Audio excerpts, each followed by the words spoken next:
Going to talk about and review, the accessibility and the environment for wheelchair users and how all that works.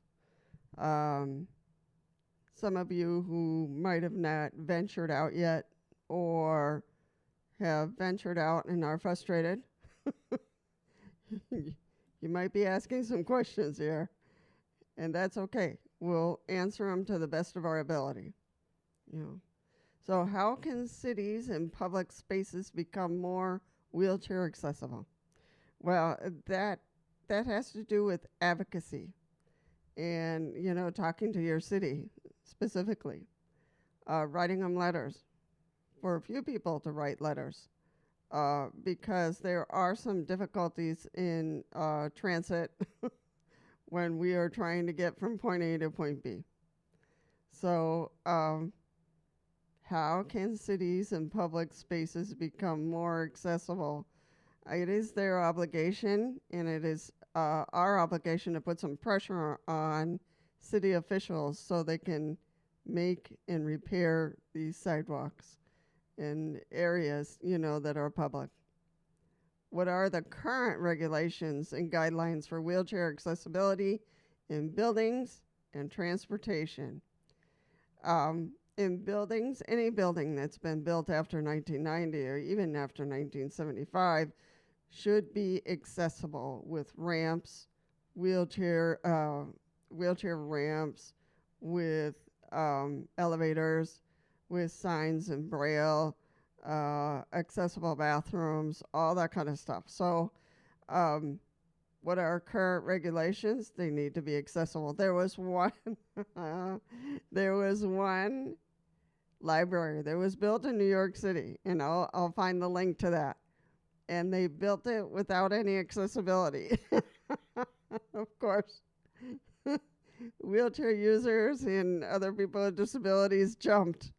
How is it possible that in this day and age that someone would build a city library without any accessibility? So that one just got hammered with complaints and threats of lawsuits. So I have to see where that all went. But truly, that was a big goof up. So yes, any building that's being built now or has been built after 1990 needs to be accessible with all the requirements that the ADA lays out for them. What are some particular tips for navigating everyday challenges in wheelchairs? Uneven surfaces, stairs, sidewalks, as we were talking about, streets that are uneven with potholes. I think that what are some practical tips? I think that one is to advocate, talk to your city or talk to the federal government about the difficulties. Also,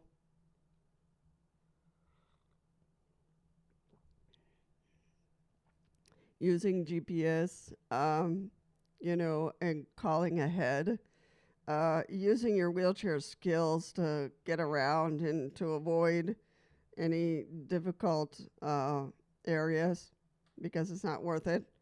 Um, and that's our life right now until people really include us, until there's more inclusion inclined people, inclusion inclined people, to really have us in mind when they build something, when they repair something, to really make sure that sidewalks and streets and entrances to buildings and all that kind of stuff is accessible and includes everyone, including us in wheelchairs. So, yes, what are some practical tips for navigating everyday challenges in a wheelchair?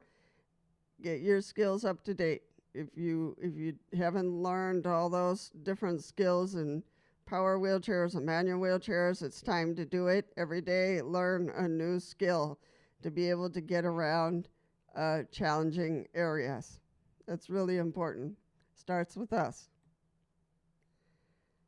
How can technology, apps, and GPSs assist wheelchair users in finding accessible routes and services?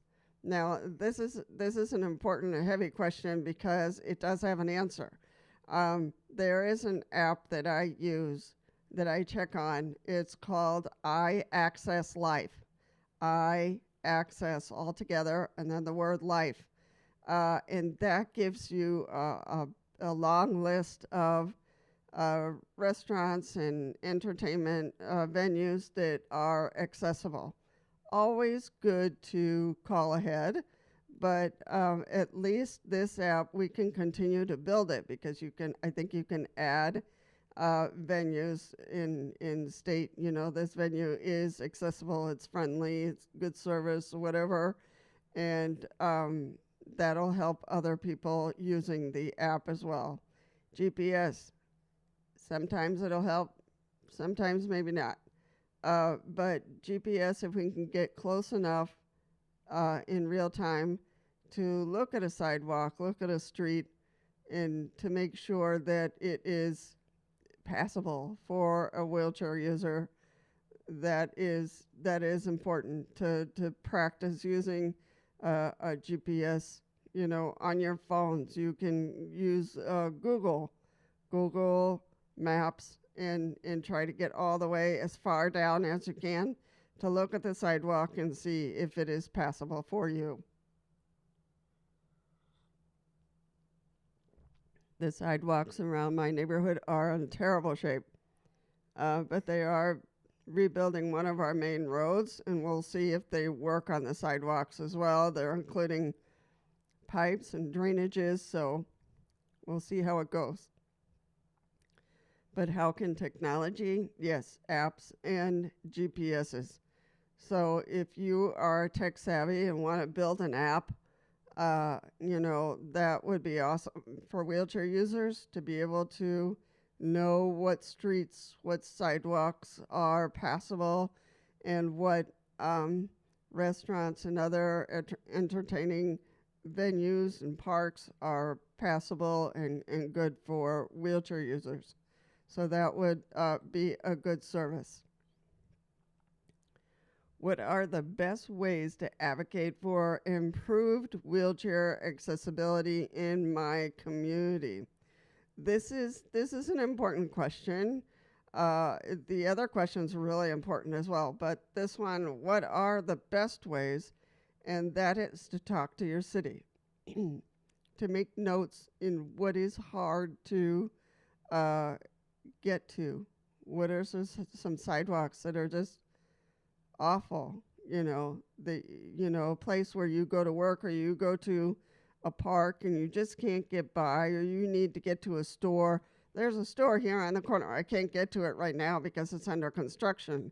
But my hope is that they will take a look at the darn sidewalk, fix the puppy, because there is a huge separation of the one sidewalk and the other one that I can't pass. I have to go on the street, go around, and get back on the sidewalk. So it's really awful. So I'm hoping that they will look at the area overall and fix those areas because it's very, very difficult.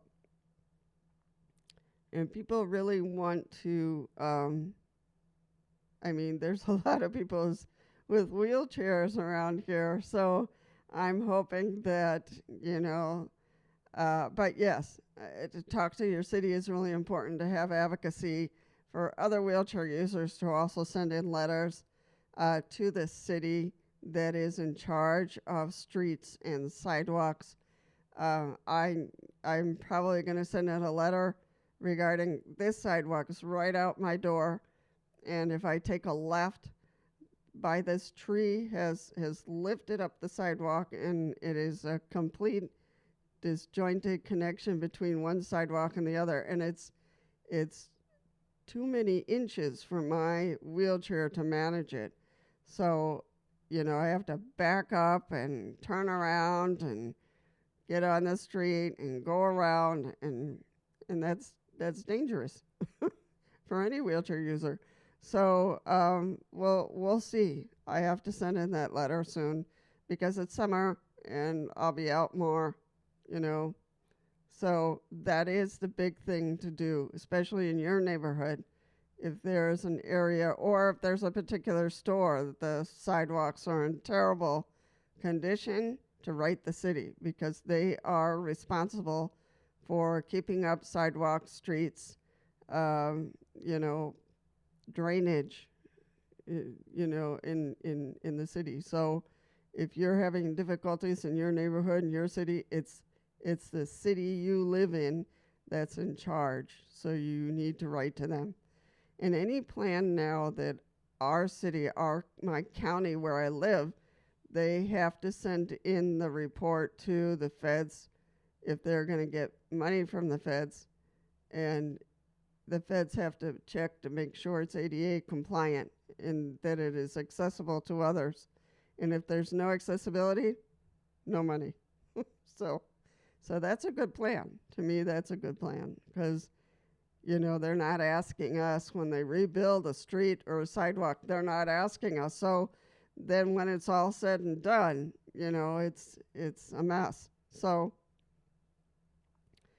yes, letters work, and it is helpful if more than one person sends in a letter. So if you know other wheelchair users that are unhappy about XYZ area, then they should send in a letter as well, or call the city. You know, talk to somebody there directly. If you have a connection there in the city, awesome. Then you talk to them. So advocacy and experiencing the city is really, really important. All right, folks, if you got this far in the video, congratulations and thank you for viewing the video. I want to encourage you to like and subscribe and to share the video far and wide. I also want to encourage you to comment, to share your thoughts and your experiences because that's what builds a channel. So thank you so much for coming, for finding us, for being with me so I'm not talking to the camera all by myself. And I hope to see you in the next ones.